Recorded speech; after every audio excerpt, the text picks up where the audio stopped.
You've been told it's a gift, that your ability to feel what others feel makes you special, empathetic, maybe even spiritually evolved. But here's what no one mentions. Why do you feel so empty afterward? Why does every conversation leave you drained, hollowed out, like something was taken from you without permission? You walk into a room and the weight hits you before anyone speaks. A friend vents, and by the end of it, they're lighter. You're not. You don't even know how it got inside you. They call you understanding, a good listener, the one who always knows what to say. But when you're alone, there's this gnawing feeling. Where do you end and they begin?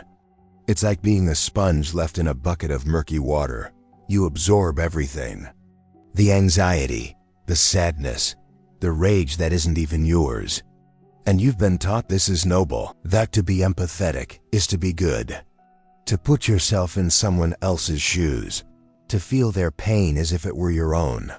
But what if that's the lie? What if the very thing you've been praised for is actually draining the life out of you? Let me ask you something. Have you ever noticed that the people who dump their problems on you seem fine afterward, while you spend the next 3 days replaying the conversation, feeling their emotions like a second skin you can't peel off? Have you ever walked away from someone and thought, I feel like I just got hit by a truck, while they practically skip away, lighter, unburdened? You're not imagining it. And it's not because you're weak, it's because what you think is empathy is actually something far more insidious. Carl Jung, the Swiss psychologist who spent his life mapping the depths of the human psyche, had a term for this. He called it psychic contamination. Not empathy, contamination. And the difference between those two words is the difference between being a lighthouse and being a shipwreck. Here's the truth most people won't tell you. Your empathy isn't a superpower. It's a symptom of weak psychological boundaries and an unintegrated shadow. You're not absorbing other people's energy because you're spiritually gifted.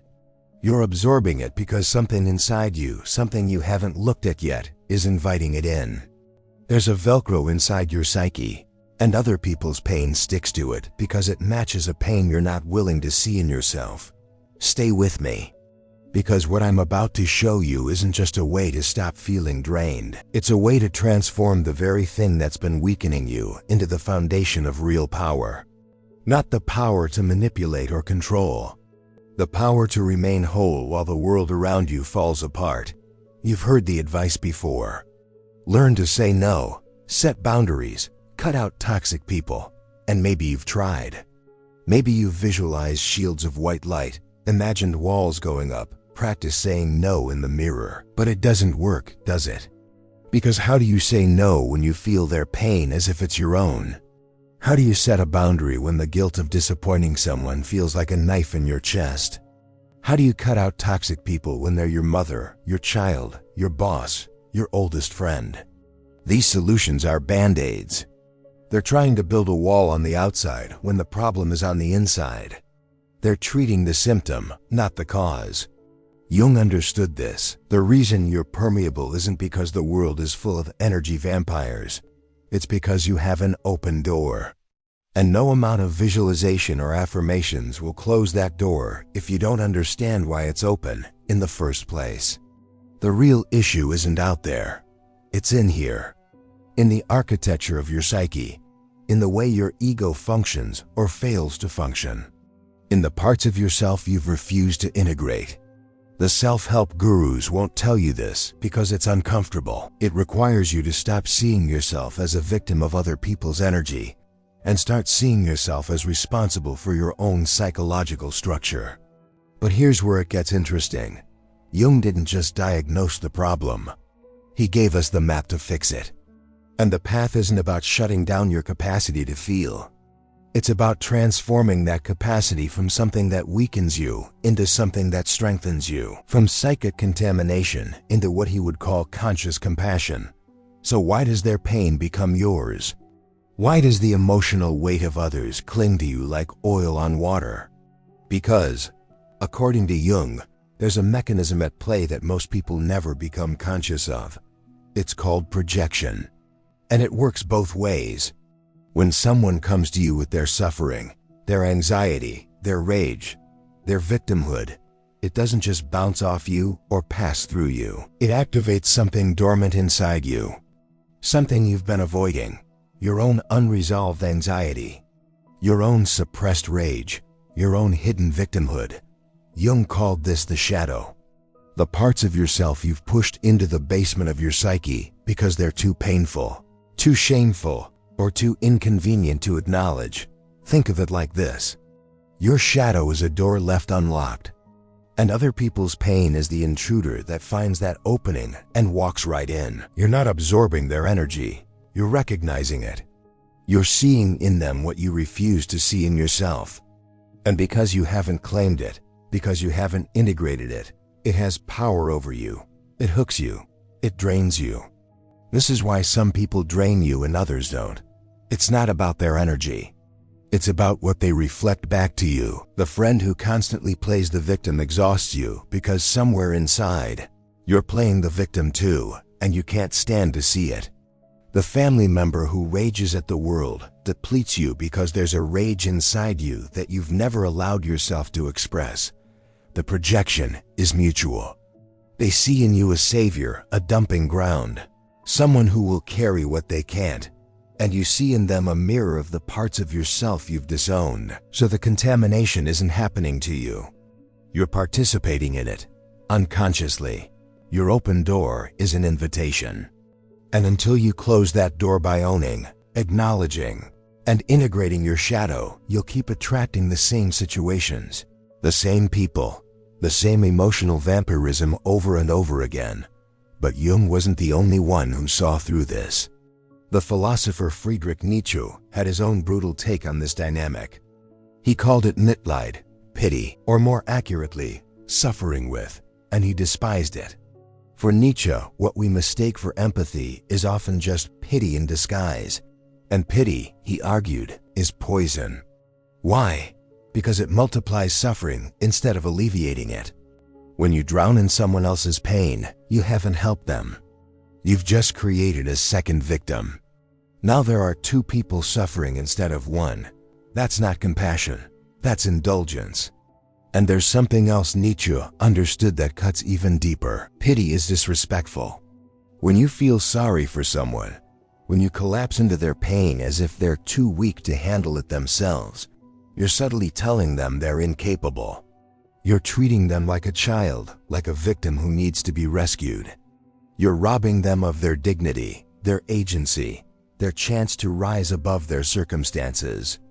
You think you're being kind, but you're actually reinforcing their helplessness. This is the paradox of sacrificial empathy. It feels noble, it feels like love, but it's often just fear. Fear of seeing someone suffer. Fear of feeling your own discomfort at witnessing their discomfort.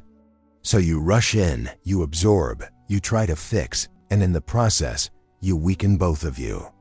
Nietzsche called this a sickness, an indulgence in weakness disguised as virtue. And the truth is, most of what we call empathy today is exactly this. It's Mitleid, it's pity. It's two people drowning together and calling it connection. If this distinction between contamination and compassion is starting to rewire the way you think, stay with me. Because what comes next is the framework that will allow you to stop being a sponge and start being something far more powerful. Many of these concepts, the shadow, projection, the weak versus strong ego, are the foundation of Jung's work on individuation. If you want to go deeper into how to identify and integrate your own shadow, I've put together a detailed guide. It's in the description. This is the groundwork for what we're about to explore. So if sacrificial empathy is the problem, what's the solution? How do you care without collapsing? How do you help without losing yourself? The answer lies in a distinction that most people never learn. The distinction between emotional empathy and conscious compassion. Emotional empathy is what you've been doing. It's the I feel what you feel approach. You step into their shoes, and suddenly their pain is your pain. Their anxiety is your anxiety. You merge, you dissolve. And the result is contamination. two people drowning. Conscious compassion is different. It's, I understand what you feel. I care about your suffering. And I will act to help if I can, but I will not lose myself in the process. It's the lifeguard who jumps into the water with a flotation device, not the person who jumps in and drowns alongside the victim. One saves, the other just adds to the body count. This distinction isn't semantic, it's structural. It's about the strength of your ego. And before you recoil at that word, understand what Jung meant by ego. He didn't mean arrogance or narcissism. He meant your sense of self, your center, your psychological container. The part of you that knows where you end and the world begins. When you have a weak ego, you're like a glass of water, vulnerable, transparent, and when someone pours their pain into you like a dark dye, it colors everything. You become indistinguishable from what was added. You're contaminated. This is emotional empathy. This is the sponge. But when you have a strong ego, you're like a glass container. Solid, clear. You can still see the dye. You can hold it. You can analyze it.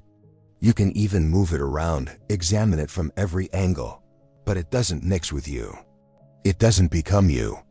You remain separate, whole. This is conscious compassion. This is the lighthouse. The difference between the two is individuation. The process of becoming a self, of integrating your shadow, of building an inner structure strong enough to hold the chaos of the world without collapsing into it. And this is where most people fail. Because building that structure isn't comfortable. It's not a meditation app or a weekend workshop. It's the work of a lifetime. Jung called it the opus contra naturam, the work against nature, because your natural tendency, if you've been trained to be a sponge, is to dissolve, to merge, to lose yourself in others. Going against that tendency feels wrong. It feels selfish. It feels cold, but it's not. It's the only way to become truly useful to anyone, including yourself. So how do you actually do this? How do you stop being the glass of water and become the container? How do you build the inner structure that allows you to care without collapsing? It's not a switch you flip, it's a practice. A daily confrontation with the parts of yourself you've been avoiding. And it begins with 3 movements. 3 shifts that, when practiced consistently, will transform contamination into compassion. The first movement is disidentification. And it starts the moment someone begins to pour their suffering into you. Your instinct, your trained response, is to absorb it immediately, to feel it, to make it yours. But before you do that, before you let it in, you need to create space, a pause, a gap between their emotion and your reaction. Here's what this looks like in practice. Someone is venting to you. You can feel the familiar pull, the heaviness settling into your chest, the knot forming in your stomach. And instead of diving in, instead of merging with it, you observe. You ask yourself, what is happening inside me right now? Where am I feeling this in my body? Is this mine, or is this theirs? This is bringing the unconscious into consciousness. This is Jung's work in real time. Because the contamination happens in the unconscious. It happens when you're not watching, when you're on autopilot. When you assume that what you're feeling must be yours because it's inside you, but it's not. Most of what you're feeling is a reaction to what someone else activated. And the moment you observe it, the moment you name it, you've already started to separate from it. The question, is this mine or theirs, is a scalpel. It cuts through the tangle, and most of the time, when you're honest with yourself, you'll realize it's theirs. You'll realize you're carrying something that was never your responsibility to carry. And just that recognition, that simple act of seeing, begins to drain the power out of it. But observation alone isn't enough. Because if you only observe, you'll notice the pattern, but you won't understand why it keeps happening. Why does their victimhood hook you? Why does their rage deplete you? Why does their anxiety feel so familiar? This brings us to the second movement, the reclamation of your shadow. Your shadow is everything you've rejected about yourself. The anger you were told was unacceptable, the weakness you were shamed for, the selfishness you learned to hide, the parts of you that didn't fit the image you needed to project to survive. And because you rejected them, because you pushed them down, they didn't disappear. They went underground. They became the Velcro, the open door, the place where other people's projections stick. Here's the pattern. If someone's victimhood drains you, it's because there's a part of you that's playing the victim in your own life, and you can't stand to see it reflected back. If someone's anger exhausts you, it's because there's a rage inside you that you've never allowed yourself to express. If someone's neediness repels you, it's because there's a neediness in you that you've been running from. The work is to stop running, to turn around and look at it, to ask, where am I the victim? Where am I angry? Where am I needy? And instead of rejecting these parts, instead of pretending they don't exist, you integrate them. You own them. You say, yes, this is also me. I have been weak. I have been angry. I have been needy. And that's okay. That's human. This is the reclamation. And it's terrifying because it means admitting that you're not who you thought you were. It means shattering the persona, the mask you show the world, and facing the mess underneath. But here's what happens when you do this. When you own your shadow, when you integrate the parts you've been rejecting, the projection stops working. The Velcro disappears. Other people's pain no longer has anywhere to stick because you've already claimed it in yourself. You've closed the door from the inside, and this is when you become what Jung called slippery, not cold, not detached, but smooth, solid, a surface that other people's projections slide off of because there's no hook for them to catch on. You're no longer a mirror for their disowned pain. You're whole. And that wholeness is what allows you to move into the third movement, the movement of conscious action. Because here's the thing, compassion isn't passive. It's not about sitting with someone and drowning in their feelings. It's about discernment. It's about asking, what does this situation actually need from me? Not what makes me feel like a good person. Not what alleviates my discomfort at witnessing their discomfort, but what is actually useful here. Sacrificial empathy operates on autopilot. It asks, how do I save them? How do I make this pain stop so I can stop feeling it? It's reactive. It's unconscious, and it often makes things worse because it treats the other person like they're incapable of handling their own life. Conscious compassion operates from clarity. It asks, what is the right action here? What does this person actually need? Not what do they think they need? And sometimes more often than you'd expect, the right action is to do nothing, to hold your ground, to maintain your own peace instead of entering their chaos. Let me give you an example. Your friend calls you in the middle of the night, spiraling. Again, the same story, the same patterns, the same victimhood. Sacrificial empathy says, drop everything, absorb their pain. Stay on the phone for 3 hours. Exhaust yourself trying to fix them. Because if you don't, you're a bad friend. You're cold. You're selfish. Conscious compassion says, I care about you. And because I care, I'm not going to enable your spiral. I'm not going to reinforce the story you're telling yourself that you're helpless. I'm going to be honest. I'm going to hold a boundary. I'm going to say, I hear you.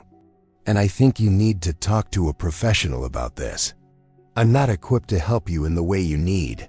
That feels harsh. It feels like rejection, but it's not. It's respect. It's treating the other person like an adult capable of facing their own life. And it's protecting your own psychological structure so you can actually be useful, not just to them, but to anyone who truly needs you. This is the paradox of conscious compassion. Sometimes the most loving thing you can do is refuse to participate in someone's dysfunction. Sometimes the most helpful thing you can do is maintain your own stability instead of collapsing into their instability. Because when you collapse, you're not helping. You're just creating two unstable people instead of one. And here's what most people don't realize. When you stop being the sponge, when you stop absorbing and start holding your ground, something shifts in the dynamic. The people who were using you as an emotional dumping ground either step up, they start taking responsibility for their own healing, or they leave. And both outcomes are good, because you're no longer attracting relationships based on your willingness to be drained. You're attracting relationships based on mutual respect and wholeness. This is the work: disidentification, shadow reclamation, conscious action. And it's not a one-time event. It's a daily practice. Every time you feel that familiar pull, that urge to merge, to absorb, to save, you pause. You observe. Is this mine? What am I projecting?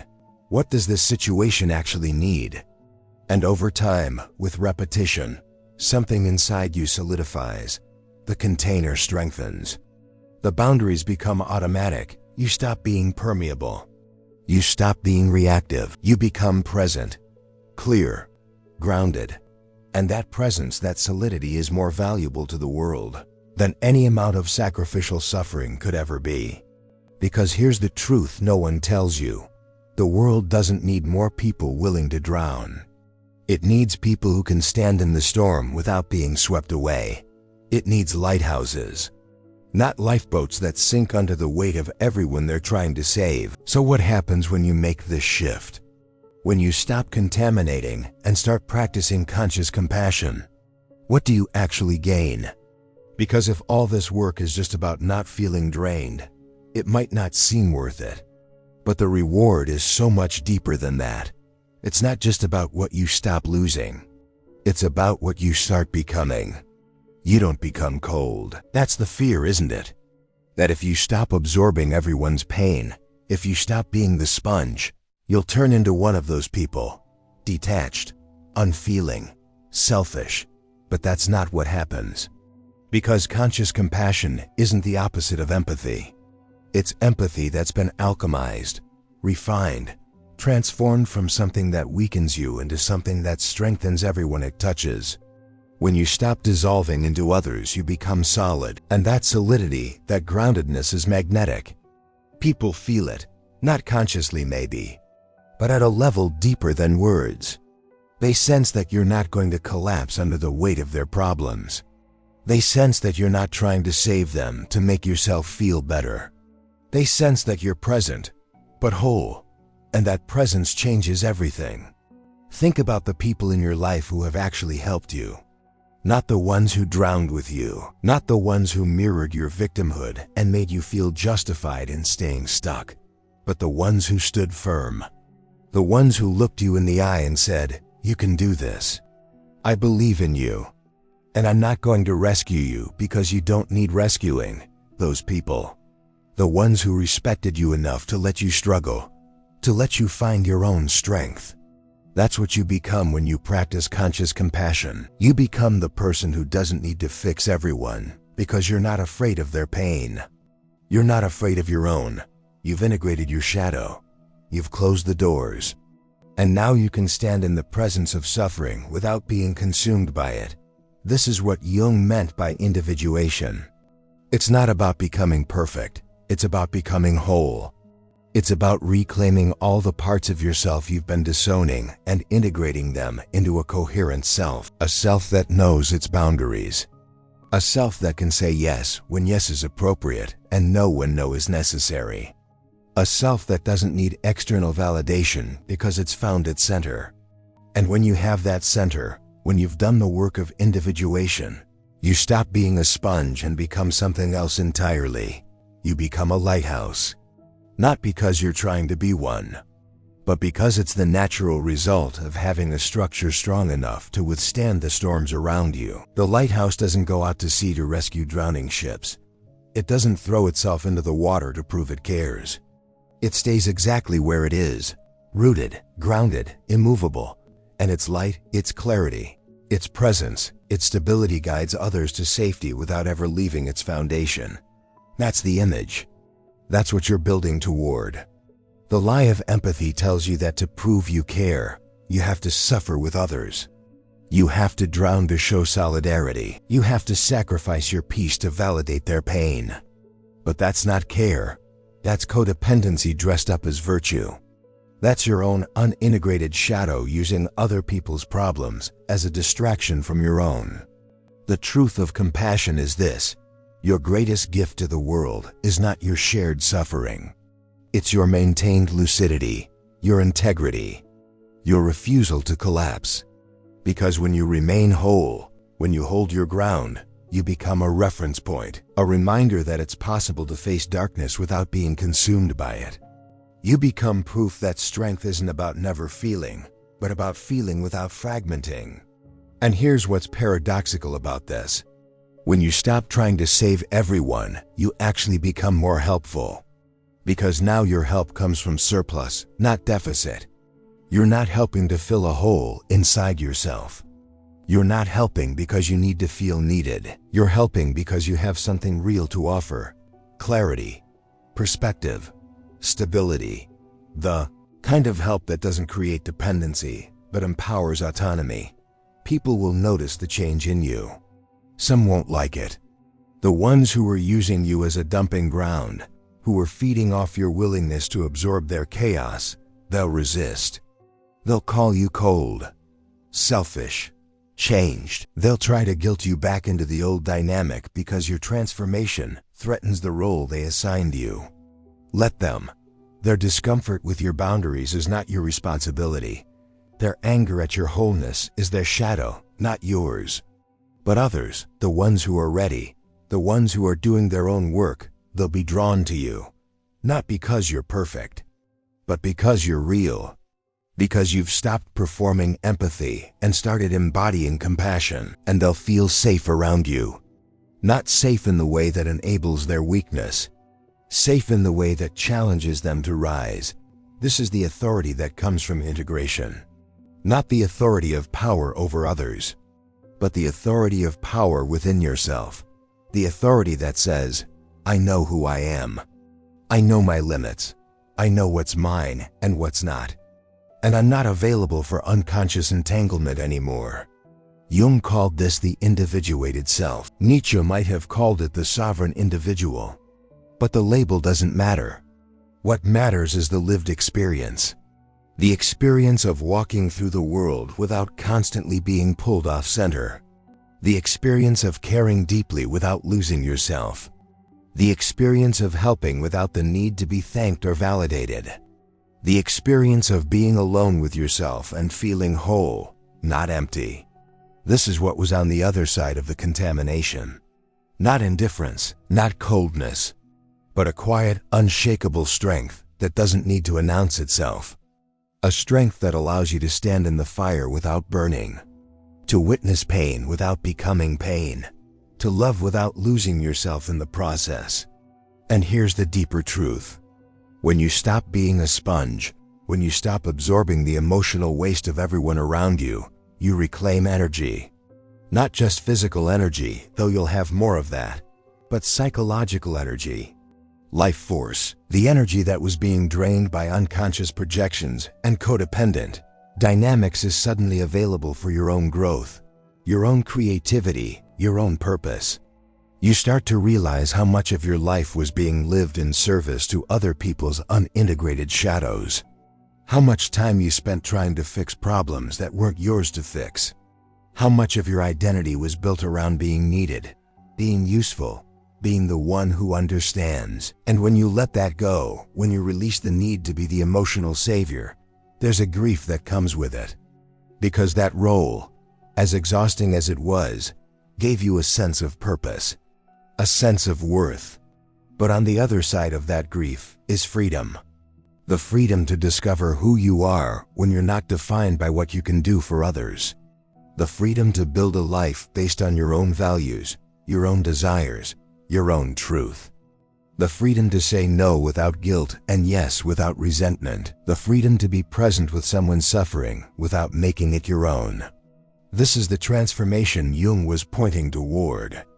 This is what he meant when he said the goal of life is not perfection, but wholeness. Wholeness includes your capacity for empathy, but it also includes your capacity for boundaries. It includes your compassion, but it also includes your selfishness. It includes your desire to help, but it also includes your right to refuse. all of it integrated. All of it conscious, all of it in service to a self that knows its own worth without needing constant external validation. And when you embody this, when you live from this place, you stop attracting situations and people that drain you, not because you've built walls, but because you've built a center. And that center repels unconscious entanglement, the way a healthy immune system repels disease. It's not aggressive. It's not defensive. It's simply not available for infection. The contamination stops because there's no longer an open wound for it to enter. The projection stops because there's no longer a hook for it to catch on. The draining stops because you've stopped participating in dynamics that require you to dissolve. And what remains is a clear, clean energy. An energy that doesn't need to prove itself. An energy that knows its value and guards it carefully. This is what it means to stop being weakened by the world and start being a force within it. Not a force that dominates or controls, but a force that stabilizes, that clarifies, that reminds others simply by existing that wholeness is possible. That you don't have to choose between caring and self-preservation. That you can do both. That you must do both if you want to be truly useful to anyone. So the lie of empathy isn't that caring is wrong. It's that the way most people have been taught to care is self-destructive. It's contamination disguised as virtue. It's merging disguised as connection. It's the weak helping the weak and both getting weaker in the process. The truth of compassion is that real help requires strength. It requires a self that's integrated enough to hold space without collapsing. It requires boundaries that aren't walls but are clear lines in the sand that say, I will go this far with you, but I will not drown. I will offer my presence, but I will not offer my dissolution. I will care for you, but I will not abandon myself in the process. And this isn't easy. It goes against everything you've been conditioned to believe about what it means to be good, to be kind, to be loving. It requires you to disappoint people, to let them be upset with you, to tolerate their anger when you refuse to play the role they've assigned you. It requires you to sit with the discomfort of not being liked, not being understood, not being seen as the empathetic one anymore. But the alternative is worse. The alternative is spending your entire life as an emotional dumping ground, never knowing where you end and others begin, never having energy for your own dreams because you've given it all away to other people's chaos, never experiencing the quiet, solid peace that comes from knowing yourself fully and refusing to betray that knowing for anyone's approval. The journey from sponge to lighthouse isn't a weekend workshop. It's the work of years. Maybe a lifetime. It's daily. It's moment by moment. It's every time you feel that familiar pull and you pause instead of diving in. Every time you ask, is this mine, instead of assuming it is. Every time you choose conscious action over unconscious reaction. Every time you honor your limits instead of overriding them to avoid guilt. And each time you do this, you're building the container, strengthening the structure, closing the doors, integrating the shadow, becoming more whole, more solid, more real, until one day you realize you're not exhausted anymore. You're not drained. You're not carrying weight that isn't yours. You're standing in your own energy, clear and clean and powerful, and the world's chaos swirls around you but doesn't enter you. That's the promise, not that you'll stop feeling, not that you'll stop caring, but that you'll feel and care from a place of fullness instead of emptiness, from strength instead of depletion, from choice instead of compulsion. And that shift from contamination to compassion is what allows you to stop being used by the world and start being useful to it. So I want to ask you something. Think about the last time you felt drained by someone, the last conversation that left you empty, the last situation where you absorbed someone else's chaos and spent days trying to shake it off. Now ask yourself, what in me was that activating? What part of my own shadow did that reflect? Where am I the victim, the angry one, the needy one in my own life?